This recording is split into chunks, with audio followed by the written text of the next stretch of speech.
who's ready to party today, you guys? Me and Gabrielle. Am I? What are we doing today, Gabrielle? This. Exactly. She has no idea. So what we're going to do today, since everybody, apparently Jesse on Fire got cooked by Destiny in the dub. Well, actually, you know what? Let me just say something. He did not call it a debate. I actually did not consider it a debate either, given that it says chatting with Jesse on Fire and then just chatting, right? It got characterized as a debate because there was a 6-minute portion of a 90-minute conversation where he laid out some things about whatever. Bottom line, okay, we're going to look at the counter argument of that. Like, here's this other part, and we're going to talk about. Gabrielle has not seen this. No. Gabrielle, how do you feel about the government's response to jabs in general, and then their response to the pandemic? Let's just start with jabs. How do you think the Democrats handle jabs? Scale of 1 to 10. 10 being they're killing it, 0 being tyrannical criminals. You're asking me whether I think they're doing a good job? 0 would be they're tyrannical criminals that should be locked in jail. That. And 10, okay. -1. So maybe she's a little bit biased, guys. I might be. However, we also might have left California to move to Texas because of it. So maybe just a little bit biased. Here's the thing, right? Here's the thing. When you talk to someone about this topic and they're like, yeah, I don't know, I don't really, that's not a huge thing for me. Mm-hmm. That's one thing, right? Okay. But then if you talk to someone, you're like, this is probably the thing I know most about on earth, you're probably going to have a very different conversation. So as an example, to all of the, this is a much smaller channel. A lot of people probably won't see this. However, for people who do watch this, when Destiny talks about January 6th, that is literally the topic that he knows most about in the world. I never claimed to know very much about January 6th at all. However, I know a lot about the jab, and I know a lot about the pandemic responses. And so since they wanted to share all these clips that are like, look at Justin. How flattering that you're being blasted everywhere. I know. And then I put out a video yesterday of let's see how this part went. Now it's all over Reddit. It's all nice. Get a vote. Who won? Nice. It's on Reddit. In the Destiny Reddit page, how do you think they're going to vote? I wonder what side they're going to be on. I actually didn't even look at what the results were. Yeah, why would you? So that's what we're going to do is I'm going to show Gabrielle the portion of this where we talked about that topic, and I'm just going to let her say pause, and then we're going to pause, and then she's going to respond to sections of this where we talk about the pandemic. Because Gabrielle, if I feel strongly about this topic, if I'm a 9, Gabrielle's a 15 out of 10. So this will be fun. And Gabrielle, keep in mind, this is the first time on YouTube we've ever tried to discuss this topic with you. So I will just, if I just go, blah, blah, blah, blah, that means shush your correct. Little mouth. Okay. Now, everybody else, go ahead and subscribe to the channel if you like. Actually, no, it doesn't matter if you want to. You just do it. Oh, please? Please. All right, let's rock and roll, Gabrielle. This is where we walked into the conversation about the jab, and let's just see how we did. And I will explain why he knows so little soon. Okay. Came about related to the election, especially after COVID, where literally everything that they said all along the way ended up being not true. First of all, that's not true. Everything, the Democrats of the left were far more accurate about COVID than anything the conservatives said. I'm still waiting for people to mass die from vaccines. I'm still waiting for the mass blood clots and the mass vaccine injuries and the mass mandatory vaccine periods and the mass vaccine passports. None of this ever happened. So the conservatives were dead wrong on literally all of that. So I don't know where we have this idea that the liberals were wrong every step of the way. Okay, so here's one thing that I will give you in advance. For whatever reason, and I will tell you my theory, Destiny attributes the most extreme viewpoints of the right to anyone who is on this side for this current election. It's like, oh, you have a Trump sneaker. That means that you think that people's eyeballs exploded because they looked at the jab. And you're like, wait, what? No. Now, I will acknowledge there are some things that I think about the jab that I knew I couldn't defend with just straight up science. So I only had to use straight up facts to completely cook him on this. But that's why he's saying things like that. On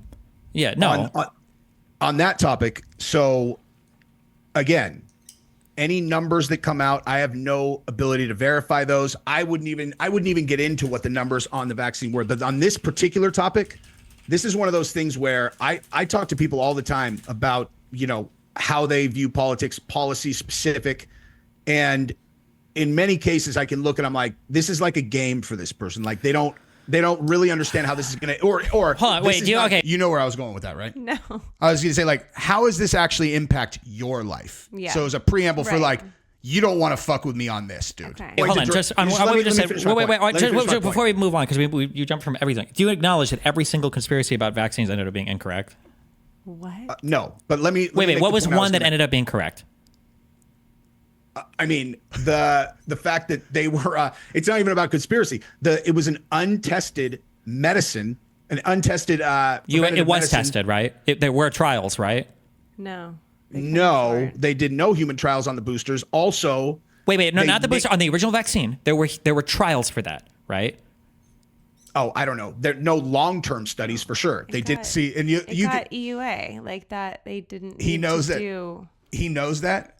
But you can tell, I will give him this. When you talk January 6th, his entire tone is, shut up, idiot, you don't know anything. On this one, you could tell he knows he doesn't know as much as he might about other topics. So but nonetheless, listen to his logic on this next part. Did it on the because it was emergency use authorization, right? Why is it? Did you feel the same way about the monoclonal antibody treatment?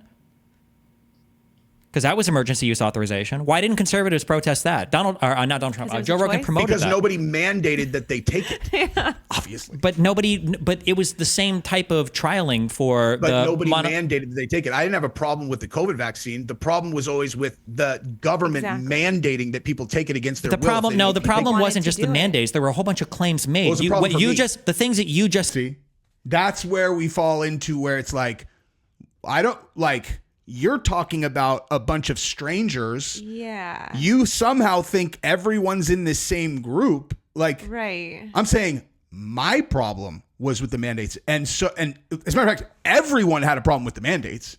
Everyone that is on the side of that, right?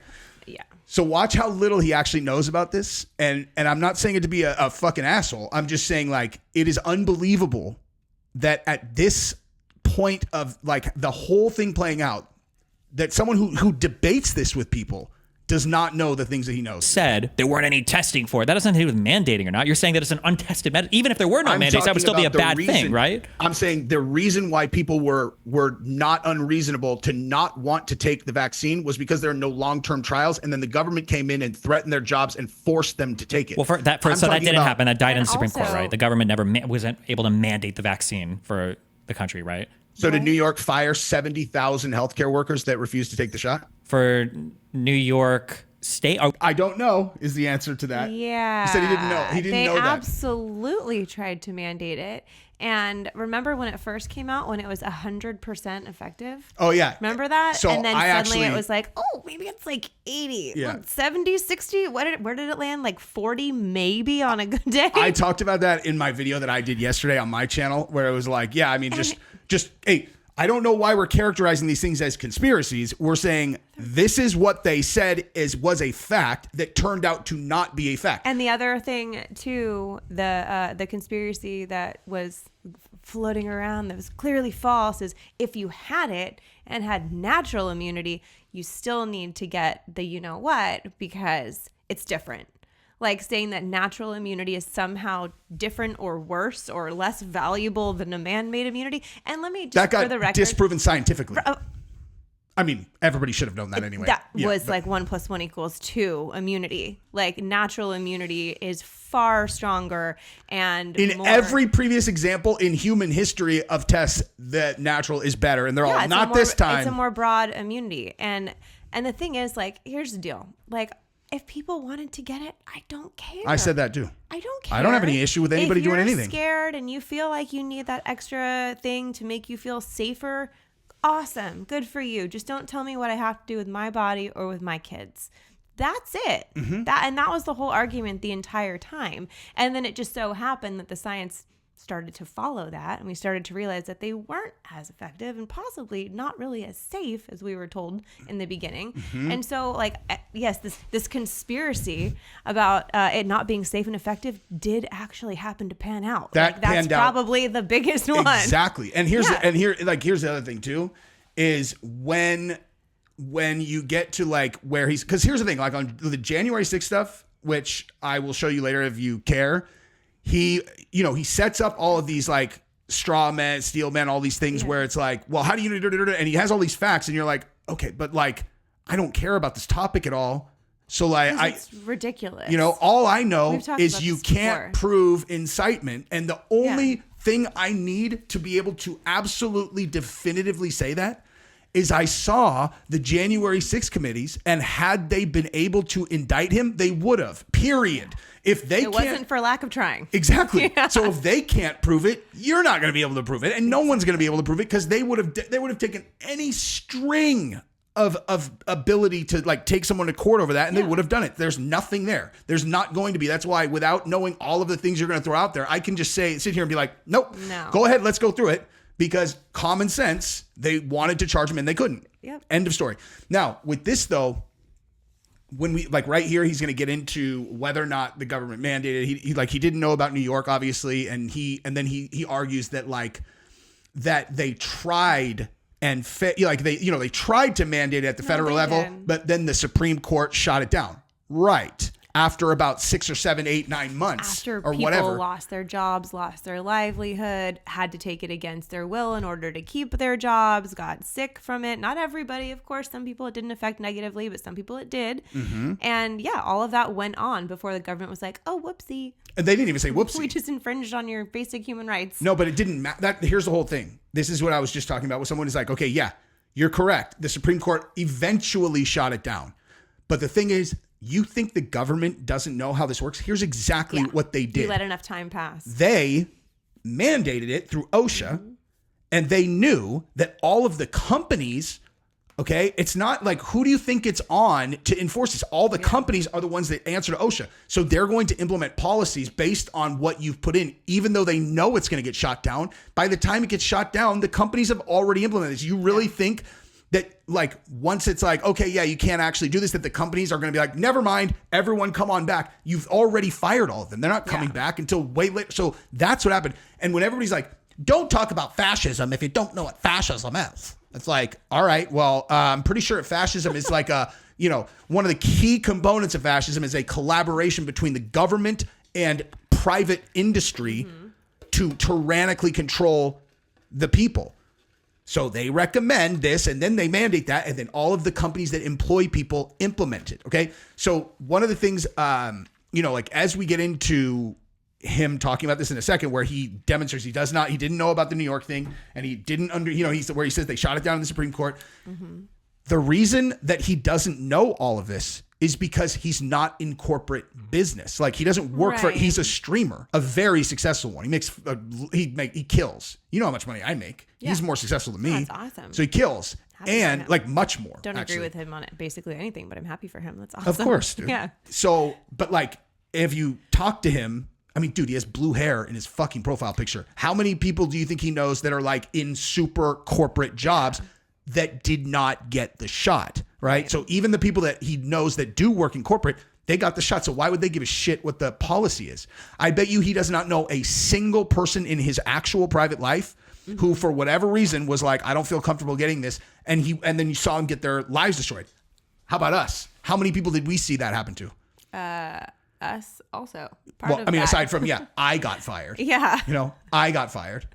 And I didn't even want to bring it up about myself, which I didn't on purpose, because I think regardless of my gig, because I would have quit by now anyway, so I just don't, whatever. The more compelling story for us is the story about why I see my brother and my nieces and nephews once a year instead of 4 times a month for the rest of our lives. Yeah. Okay. Like that, you can't defend that, dude. It's indefensible, and it's a direct, like, human impact that anyone can listen to. It's like, you have no response for that. I mean, you know what I mean? Like our situation, medical exemptions, and you're telling me it's okay for the government to come in and be like, I don't care that it's dangerous for your kid. The pharmaceutical companies pay our bills. Yeah. You're going to put your kid at risk, or else you have to leave the state. You know what I mean? And you're like, is that okay? Yeah. They forced our hand. And so we left. We love Texas, but I never see my family. Her mom happens to be in town now, but she comes like once every 4 months. Yeah. but it's not like what it was. It's that part's sad, but I fucking love Texas. I love Texas too. I love it here. So do I. But again, we should have a choice if we want to sacrifice all of that time with the family to move to another state. Of course. They took the choice away. That's not what the government's supposed to do. And think about this, dude. One thing I didn't talk about in this conversation also is how many people had their businesses destroyed? How many small business owners had their businesses destroyed? Shanice and Jerry. She was a hairdresser. He was a gym owner. Destroyed. Both of them lost everything. And they're such badass fighter, awesome humans. They came out on top. She ended up now owning a salon and like totally bringing it all back. But how did she buy that salon? Out of complete distress from the other owner who had lost everything. Yeah. And because she pivoted during COVID to doing what I do. But so she had the funds to be able to do that. But yeah, there was a time there when she couldn't go to work. He couldn't go to work. The gym was closed. The salon was closed. And they didn't even have a choice. Like, people should have been able to take that risk if they wanted to. Right? Like, I need to make money for my family. I will go and do hair, or I will go work at the gym because I need to take that risk. But instead, they tried these insane lockdowns, which never made any sense on paper. If you actually look at what they were trying to accomplish, if the entire world shut down for 2 weeks and everyone really stayed home and everyone had food and water and they stayed put for 2 weeks. Impossible. Completely impossible. But if that actually may have happened, then maybe that would have made sense. But when you're like, no, wait, we've got essential workers. We need the mail to keep going. People need to get their groceries.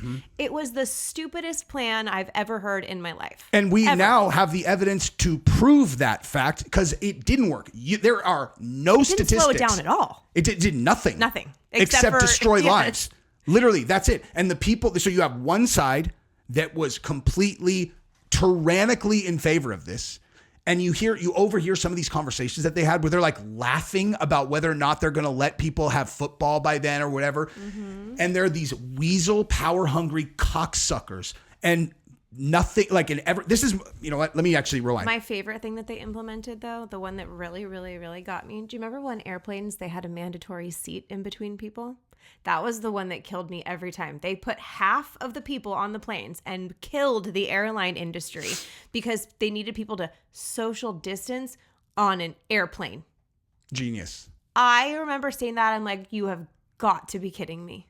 I mean, that's one of a million. That's one of like a million things. And like, not to mention 6 foot rule. Yeah. The going one way in the grocery aisles, because if you walk backwards, you're going to get it. You'll have to go the same direction. It was every single thing was absolutely pointless, arbitrary, idiotic, and dumb. And here's the other thing too. Okay.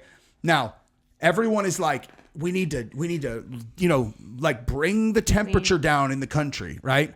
And I'll tell you right now, if anyone wants to really like for real, we're not trying to own people on anything. Right. The only reason that I'm even showing this part again is just because they put out a bunch of shit about me where they're all, look at him get dominated on January 6th. Like, okay, well, two could play that game. You know what I mean? But also, if you watch this entire thing, like I had a completely calm, no raise in the voice conversation with him for 90 minutes, and you could not be more opposite in terms of beliefs. Now, I am not like the most extreme version of him, but I am a Trump, voter, and we can have a rational conversation. Okay, but like that's a one-on-one conversation. Okay. Like when you take an already heated situation in the United States and then you implement a thing like this, where you have one half that is literally like, you're destroying our lives. And you have the other half and you make them believe that the reason that everyone's locked down is because of this group over here. Yeah. And that like, and if they would just do the thing, then this would all be over. And you're like, it was insane.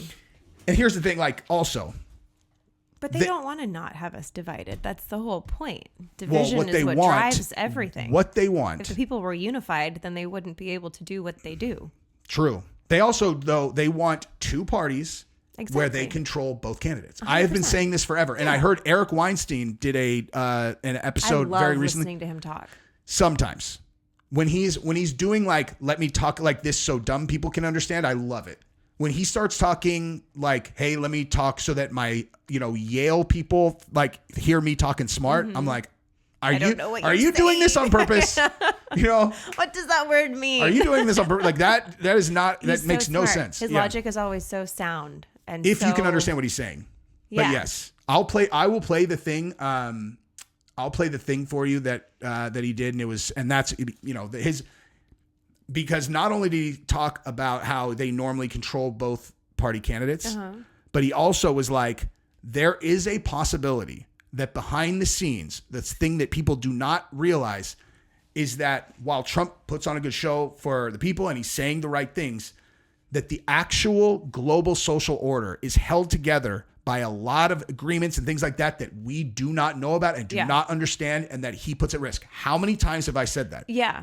I've said that a million times where I'm like, there is a world where Trump actually poses a risk that we don't understand at all. World peace. Yeah, that we don't know. Because like, if you think about how he started his candidacy, right? I'm sorry, his presidency, the first thing he did is he pulled us out of the climate accord, right? Like right out of the gate. I'm not defending climate accord. I'm not defending any of that. What I'm saying is that the United States organized this global initiative that had to do with climate change. And I have no idea what the actual purpose of it was. And I have no idea what the actual global implications were of pulling us out of it. And he did it so fast that there's no way he did either. Yeah. So that's just like one example of maybe behind the scenes, he is a threat to the global order. But on the other side, if you do what they did during the pandemic, I don't care if Trump, but also is the global order, I mean, we don't know if it's actually a positive thing. All we know is that it is what it is, and it has been that way for a long time. Like, maybe it should be broken. We don't know. Exactly. I don't know. If you can't acknowledge that you don't know, then you are not in the group that I consider intelligent. Correct. It's like, if you're certain about all of this stuff, it's okay. What's the right way to put this? I know for 100% sure that you cannot know all of the information that is necessary to make this choice. Correct. You make a choice based on the information that you have. You person, whoever you are listening to this, do not have all of the information necessary. Now, from our perspective, given our experience and what we saw during the pandemic, we have a personal experience and a personal story that heavily weighs into our feelings about it, and a lot of people out there do as well. But I think it's it's a sign of intelligence, and it's a sign of advanced thinking to be able to say, I don't know. Let me go learn about it. Let me hear the other side. Let me hear why they think the way that they think. Let me see all of the pieces to it, because when you are so rooted in such a strong belief and you refuse to hear any other input, like, you're just as much part of the problem as the other side. Correct. We should be able to communicate. Exactly right. And so I'm not gonna use their name, but I am going to show you I was in a group conversation yesterday with some people who are very smart, but one of the two has absolutely stone TDS, like completely shuts the brain down all the way. The name. And yesterday, I had a conversation with the two of them, and the one that has TDS originally just tried to like completely pull out of the conversation. They're like, I'm not doing this with you. And I'm like, this thing I sent you is not a big yay Trump thing. This is actually saying, talk to y'all. It's actually, I sent him the Eric Weinstein thing and the other person.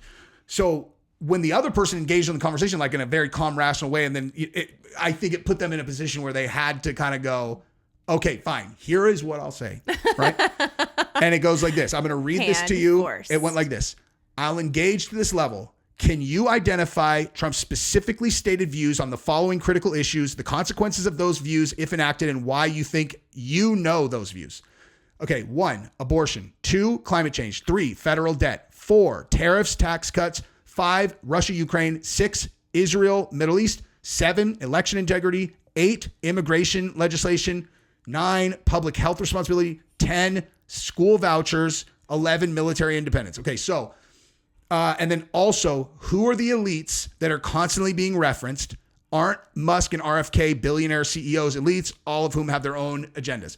So I think that was supposed to be the huge gotcha, right? You like him because he's funny. Have you ever actually thought about this? Looked into the, Here are my answers. Oh, brother. Short. Abortion. Short. He publicly stated he'll veto any bill that limits abortion at the federal level. I'm sure they went and Googled that and were like, oh shit, he did.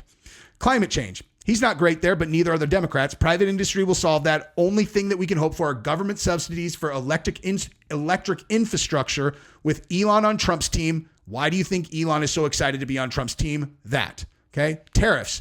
You should actually watch him talk about tariffs. This is where he shines the brightest. Watch him discuss tariffs on imports in certain sectors where the goal is specifically to make exporting American production jobs more expensive than keeping them in America. If he has talked tariffs for any different reason than this, I haven't seen it. Send anything relevant. Russia, Ukraine. He's committed to end that conflict as one of his first priorities. That's why a lot of never Republicans I respect a lot are endorsing him. Very influential Americans he would not want to disappoint. Election integrity is a dicey convo. We'll just argue. Let's not talk about it. Immigration legislation's easy. Review the stats of numbers of undocumented immigrants entering the country 2016 to 2020 versus the last 4 years, or ask 100% of Border Patrol agents and leadership. I don't know what you're talking about with public school policy. Military independence, not sure I understand that one, but he wants to decrease military spending to or sending to Israel or continue to support Israel, and then wants to pull out of Ukraine. Every dollar we spend in Ukraine is actually sent to the defense contractors. They send our old weapons and then they build us new ones. And then on the elites, I was like, so this is a simple thing. The elites we're talking about are the pharmaceutical industrial complex, CEOs and leadership, banks. The military industrial complex, and the banks. Exactly. And I'm like, and what they're doing is they use the American government as a bank account that they are raiding. Oh, let's keep supporting Ukraine. $500 billion because we're going to take that money. That's our tax dollars. Yeah. Those elites. And they know they can't control Trump. And so they are constantly slandering him and trying to push him out. Pharmaceutical companies, exact same thing. Mandating free things that we pay for. Are they free? Yeah. That is the elites. Let me just read the response. From a purely intellectual standpoint, I don't agree with a number of Trump's stated policy positions. I don't think the secondary consequences of them are understood. I don't agree with the interpretations, but that's just normal political differences. But from my emotional standpoint, I think he's disgusting, untrustworthy, and narcissistic. So tell us what it's really based in. So again, yeah. I'm like I really believe that most people who like look at Trump voters, that's what they see. They're like, you know, like he's so, because the only platform they have on the other side is Trump is so dangerous on these, and they never have any plan of their own that they're talking about. It's just like, he's dangerous. Can I tell you something? Absolutely. If that person actually met Trump in real life and Trump was not Trump and he didn't have these pre-existing thoughts, he would love him. For sure. He is very similar to one of his best friends. 100%. They would be buddies. Mm-hmm. Without a shred of doubt. Oh, that is a fact. Yep. That is a fact. Yeah. A fact of life. Mm-hmm. But yeah, that's yeah, his best friend is way more Trumpy than Trump. That's a fact, dude.